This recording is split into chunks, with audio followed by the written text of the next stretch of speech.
경희대학교 환경공학과 유가영입니다. 여기 오늘이 북 콘서트인데 보통 콘서트 처음 이 히트곡들을 이렇게 포진을 시키잖아요. 그래서 중간 정도 이제 제 순서쯤 되면 이제 신곡 발표 같은 거를 할 겁니다. 그래서 조금 지금 말씀해주신 내용과는 약간의 결이 다른 책 안에 챕터에 탄소 흡수에 대해서 제가 글을 썼습니다.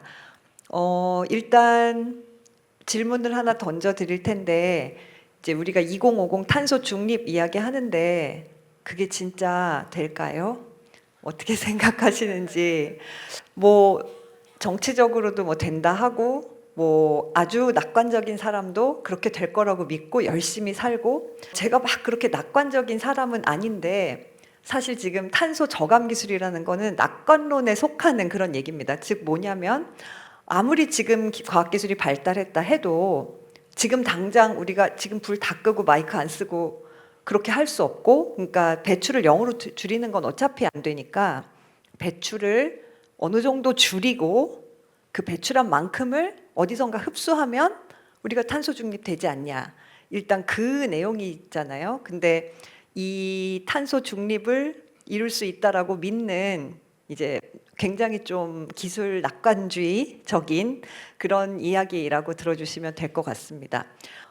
그래서 지금 우리가 탄소를 이미 배출한 대기 중 이산화탄소를 어디론가 없애는 기술, 그러니까 이산화탄소 제거 기술이라는 게 어쨌든 필요할 수밖에 없어요. 근데 이런 이산화탄소 제거 기술이 대기 중에 이산화탄소를 없애겠다고 또 기술을 시행하는데 막 온실가스를 또 배출할 수는 없잖아요. 그렇기 때문에 많은 이산화탄소 제거 기술이 기본적인 생태계의 기본 원리를 좀 활용하자. 그래서 생태계 기반 탄소 저감 기술이라는 이제 이야기를 합니다. 제가 그 IPCC가 선정한 기술들 중에 한 4가지 정도만 소개를 드리려고 해요. 일단 가장 대표적으로 대기 중에 온실가스를 흡수, 제거하는 기술은 그냥 나무 심기가 딱 떠오르시잖아요. 뭐 가장 확실한 이산화탄소 제거 기술이라면 기술입니다. 그냥 열심히 나무가 흡수해주는. 그리고 가장 비용 효과적이기도 하고 널리 쓰이고 있는데, 이제 이거에 문제점이 있다면 나무가 살아 생전에는 광합성을 하지 않잖아요. 어쨌든 계속 광합성을 통해 이산화탄소를 제거해 주지만 막상 그 나무가 너무 오래되거나 결국 고사목이 되거나 아니면 최근에 발발 빈도가 많아졌는데 산불이 나거나 하면 결국은 그동안 흡수했던 제거한 이산화탄소가 결국 다 다시 대기로 돌아갑니다. 그러니까 영속성이라는 의미에서 조금의 회의가 들 수 있다는 거죠. 그래서 그 빌 게이츠가 또 이 나무 심기에 대해서는 좀 비판을 많이 한다고 해요. 그래서 사실 저는 뭘 연구하는 사람이냐면 토양을 연구하는 사람이거든요. 근데 이제 여러분들 토양은 일단 그렇게 막 팬시하지가 않잖아요. 그냥 항상 우리가 밟고 지나가고. 근데 요즘에 맨발 걷기 때문에 좀 관심을 받고 있는 것 같긴 한데, 그게 또 의학적으로 어떤 의미가 있는지 어떤 기회에 설명해 주셨으면 좋겠는데, 그래도 지금 뭐 토양에 대한 관심이 예전보다는 많이 높아진 것 같은데, 사실 그동안은 관심을 못 받던 내용 중에 하나입니다. 근데 기후변화라는 이슈가 막 떠오르면서 토양이 그래도 예전에 없이 각광을 받기 시작했어요. 저는 90년대 대학원을 다녔는데 이제 환경, 뭐 토양 생태 이런 걸 연구한다 하면 이제 저희 뭐 어른들, 집안 어른들이 뭐 유망한 거 한다고 말씀하셨는데, 그게 이제 유망만 한 거예요. 그러니까 지금도 계속 유망만 하는데 이제 언젠가는 이제 뭔가 좀 잘 될 거라고 믿고, 사실 지금도 한 20년 전, 30년 전에 비하면 이 토양에 대한 관심이 환경과 맞물려서 굉장히 높아졌습니다. 근데 이 대기 중에 이산화탄소를 제거하는 원리 중에 토양 안에 탄소를 많이 저장하는 거, 그게 굉장히 중요한 기술로 지금 IPCC도 선정했을 만큼 관심을 받고 있어요. 그럼 토양은 원래 식생이 탄소를 가지고 있을 수 있는 능력의 거의 3배에서 5배가량 양적으로 엄청 많은 양을 토양에 저장할 수 있거든요.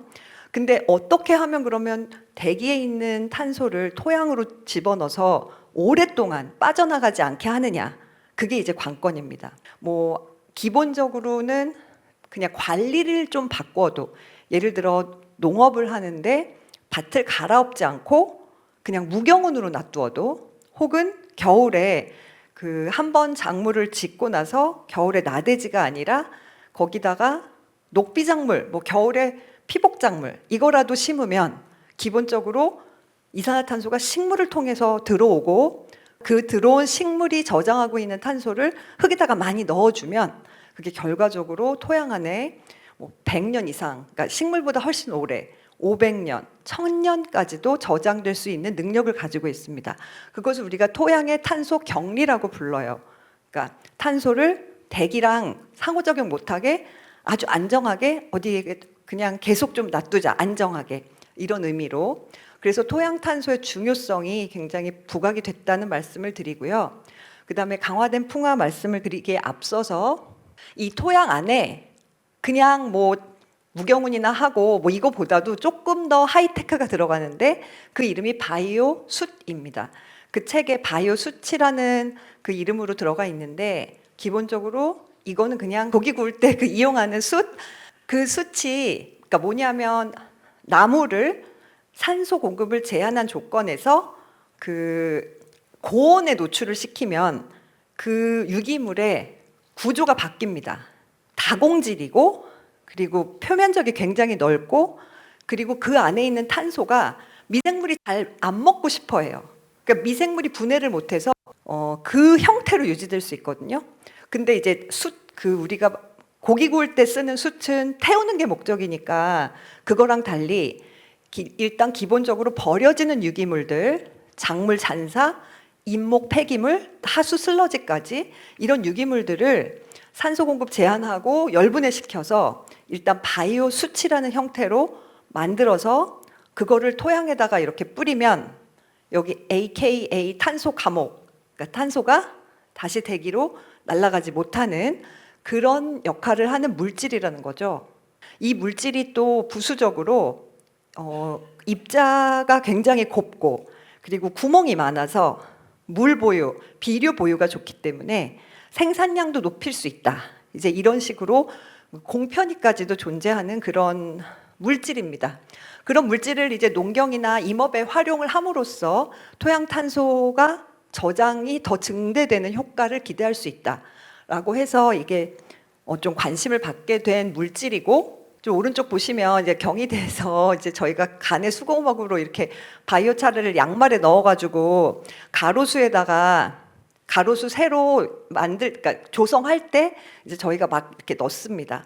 왜냐하면은 또 나무가 더 잘 자라거나 수분 스트레스를 덜 받는 효과들이 좀 나타나기 때문에 이제 이런 식의 시범적인 사업도 했고요.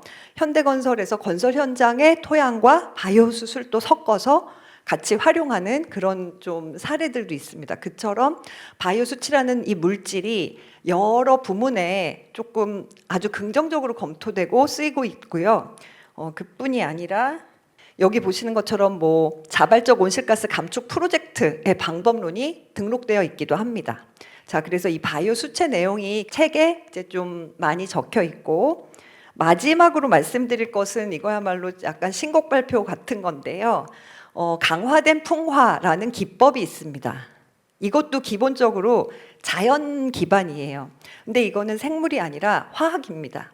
기본적으로 풍화는 암석이 물과 이산화탄소를 만나서 암석 성분이 바뀌어 나가고, 이산화탄소와 물을 통해서, 예를 들면 암석의 칼슘이나 마그네슘 성분이 대기 중에 이산화탄소와 반응을 해서 CaCO3, MgCO3 이런 형태의 무기염의 형태로 전환됩니다. 즉 대기 중 이산화탄소가 흡수된 거죠.